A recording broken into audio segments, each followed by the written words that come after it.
I was sworn into this distinguished body just over 6 months ago, and I'm incredibly honored and humbled to join only a dozen others who have had the honor of representing the great state 48 in the United States Senate. And I am filled with gratitude to the people of my state who entrusted me with this duty. Continuing the work of leaders who've held this Senate seat, from Senators Barry Goldwater and Dennis DeConcini to most recently Senators John Kyle and Jeff Flake, I have pledged to uphold Arizona's proud tradition of putting country above party. Most new senators deliver their maiden speeches soon after being sworn in. I waited so that I could use these 6 months to demonstrate to Arizonans, in actions more than words, exactly how I intend to serve our state in the Senate. I promised Arizona that I would do things differently than others in Washington. Americans see a lot of chaos in this city. There's intense pressure from all sides to spend time and energy on every scandal, every insult, every tweet, and every partisan fight. And it is very easy to get distracted. It's the simplest thing in the world to line up on either side of a partisan battle. What's harder, though, is ignoring the chaos and getting out of our comfort zones to build coalitions and get things done. I promised Arizona I would do the hard work, and that approach has produced results. In these first 6 months, 2 bills I've sponsored to improve protections and services for veterans have passed the Senate and the House and now await the President's signature into law. These new measures expand American Legion membership to veterans across the country, protect veterans from scam artists, and help veterans achieve the dream of homeownership. Few efforts better illustrate my approach to service or are more worthy of our attention than that of the Somers family. As a Congresswoman, I shared the story of Sergeant Daniel Somers on the floor of the U.S. House. And I'll now share that story for the first time on the floor of the Senate. Sergeant Somers was an Arizona Army veteran who served 2 tours in Iraq. He served on Task Force Lightning, an intelligence unit, and ran more than 400 combat missions as a machine gunner in the turret of a Humvee. Part of his role required him to interrogate dozens of terror suspects. His work was deemed classified. Like many veterans, Sergeant Somers was haunted by the war when he returned home. He suffered from flashbacks, nightmares, depression, and other symptoms of post-traumatic stress disorder, all made worse by a traumatic brain injury. Sergeant Somers needed help, and he and his family did what all families facing similar challenges are urged to do. They asked for help. But when the VA's answer came, it demonstrated exactly what happens when America's veterans are left behind. The VA enrolled Sergeant Somers in group therapy sessions he could not attend for fear of disclosing classified information. Despite repeated requests for individualized counseling or some other reasonable accommodation to allow Sergeant Somers to receive appropriate care for his PTSD, the VA delayed providing him with suitable support and care. Like many veterans, Sergeant Somers' isolation got worse when he transitioned to civilian life. He tried to provide for his family, but he was unable to work due to his disability. He struggled with the VA bureaucracy.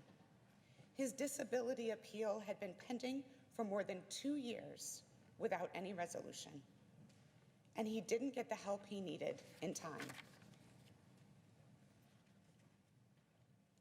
On June 10th of 2013, Sergeant Somers wrote a letter to his family. In his letter, he said, "I am not getting better. I am not going to get better, and I will most certainly deteriorate further as time goes on." He went on to say, "I am left with basically nothing. Too trapped in a war to be at peace. Too damaged to be at war. Abandoned by those who would take the easy route, and a liability to those who stick it out and thus deserve better. So you see, not only am I better off dead, but the world is better without me in it. This is what brought me to my actual final mission. That day, we lost Sergeant Daniel Somers to suicide. Americans returning home from serving our nation must always have somewhere to turn for support. I am committed to ensuring no veteran feels trapped like Sergeant Somers did, and that all of our veterans have access to appropriate mental health care. Sergeant Somers' story will sound too familiar to too many military families. Perhaps less common is the astonishing bravery demonstrated by Sergeant Somers' parents, Howard and Jean, after their son's death. Howard and Jean are in the Senate gallery today, and I am so honored to have them here as I share their son's story. Howard and Jean were devastated by the loss of their son, and nobody would have blamed them if they had turned inward to deal with their grief, but they didn't. Howard and Jean faced the world, bravely sharing Sergeant Daniel Somers' story, and they've created a mission of their own. Their mission is to ensure that Sergeant Somers' story brings to light America's deadliest war, the 20 veterans we lose to suicide in this country every day. While serving in the U.S. House, I worked closely with Howard and Jean to develop and pass into law the Daniel Somers Classified Veterans Access to Care Act, legislation that ensures veterans who serve in a classified capacity receive behavioral health services in an appropriate care setting.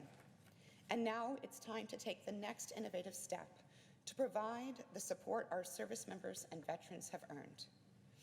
Service members' loved ones are not always aware of the resources available to them, resources that can prove critical when those service members encounter challenges during active duty or after separation from the military. The Somers family and I have worked over the past several months with the Department of Defense on new legislation to create a network of support for our military members. In May, I introduced the bipartisan Daniel Somers Network of Support Act, co-sponsored by my friend and colleague on the Veterans Affairs Committee, Republican Senator Tom Tillis. Our legislation requires each new service member be asked for the names of loved ones that he or she considers to be part of his or her network of support. In return, the Department of Defense and the Red Cross will provide information about benefits and services available to military members. By engaging loved ones and families from the beginning, the Department of Defense can better prepare and equip our military families and friends to better understand military life, to notice when service members are in need, and to help ensure that service members get the right kind of assistance or care. We must do everything possible to empower family and friends who are the first line of defense in preventing suicide amongst our veterans and service members. This common sense solution could be a game changer for the men and women who've risked their lives to protect our freedoms, because isolation leads to tragedy. We've worked with Congressman Scott Peters of California, who's introduced companion legislation in the United States House. And working as a team across party lines, we successfully included our network of support legislation in the National Defense Bill passed by both the Senate and the House over the past few weeks. I'm proud of this accomplishment, but we have so much more to do. When service members transition from active service to veteran status, they face old and confusing regulations that can be difficult to navigate, even for those who are able to care for themselves. We must ensure that veterans receiving care from the VA also have a network of support in place to help them thrive and prosper when they return to civilian life. I've spoken directly with VA Secretary Robert Wilkie, who expressed his support for extending the network of support to veterans. and I look forward to working closely with him to get it done. As we continue this work, I urge my colleagues to join me in expanding this critical program. Together, we can help ensure that all veterans have networks to turn to so they never have to face their challenges alone. The story of Sergeant Somers and his parents, the failure of the VA bureaucracy to provide the support this Arizona veteran needed, and the resulting tragedy is not a story that dominated the national headlines. It wasn't a political scandal, and it wasn't a partisan food fight to which members of Congress were pressured to respond. It's not what reporters in the Capitol hallways ask me about, and it's not what people tweet at me on a daily or even an hourly basis. You'll never see a push notification on your iPhone about legislation like ours. But this is the kind of work that matters. It matters to Sergeant Somers' parents, and it matters to veterans across my state. It matters to military families and to loved ones, and it matters to Arizona. And it's exactly why, as Arizona Senior Senator, I won't spend my time focusing on areas of disagreement, because spending energy on the latest tweet, the latest insult, and the petty politics simply doesn't move the needle for everyday people like the Somers.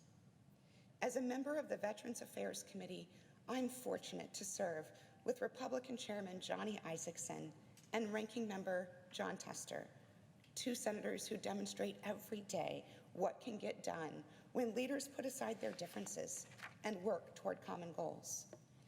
Our bipartisan legislation got this far thanks in part to support from Senators Isakson and Tester, as well as the leaders of the Armed Services Committee, Chairman James Inhofe and Ranking Member Jack Reed. However, in this effort, and in so many others, I sorely miss the leadership of a former Armed Services Chairman, my personal hero, John McCain.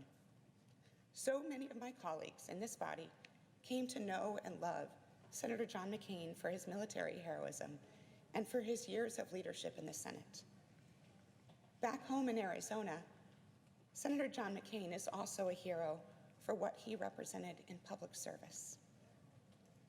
What Senator McCain said in his last speech in this very chamber shapes my service to Arizona every day. He said, "Make no mistake, my service here is the most important job I've had in my life, and I am so grateful to the people of Arizona for the privilege, for the honor of serving here and the opportunities it gives me to play a small role in the history of the country I love." He went on to say, "Merely preventing your political opponents from doing what they want isn't the most inspiring work.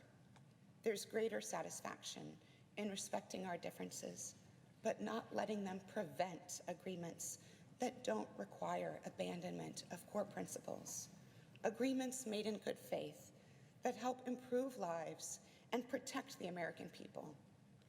What a great honor and extraordinary opportunity it is to serve in this body." Senator McCain talked of what is possible when the Senate works the way that it was meant to work.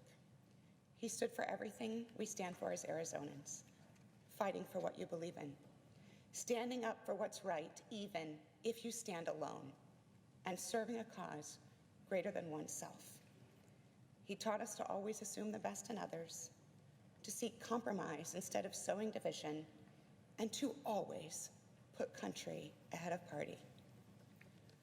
One of Senator McCain's last acts in the Senate was to shepherd last year's annual defense bill into law, the same annual bill which this year includes our Daniel Somers Network of Support Act. I hope that we are making Senator McCain proud with such important work.